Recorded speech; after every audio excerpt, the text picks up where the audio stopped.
So we start with the prologue, which is spoken directly to the audience and essentially outlines the plot for us. So it tells us that the play is set in Verona, Italy, and that there are two families there that are feuding, and that this feud has led to a great deal of bloodshed throughout the town, throughout the city. And we also find that two people, one from each of the two houses, the two families, fall in love, and that ultimately that love is doomed, although it does bring about something good, because with their deaths it ends the parents' feud, the strife, the conflict between them. So to a modern audience that might feel like spoilers, as kind of giving it away, but to an Elizabethan audience, for a start they would have expected, coming to a tragedy, they would have known that the main character or main characters would die at the end of a tragedy, so that wouldn't have been a surprise to them.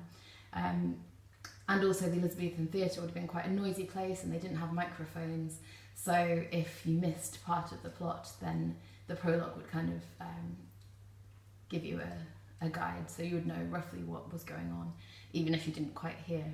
The idea that Romeo and Juliet's love is doomed, we see in this quite star-crossed lovers, so stars, the idea of heaven, fate opposing them, being against them. So again, this idea of a doomed love. And this kind of increases the tension, because we know from the start, even before we meet Romeo and Juliet, that their love is doomed, that they're ultimately going to die.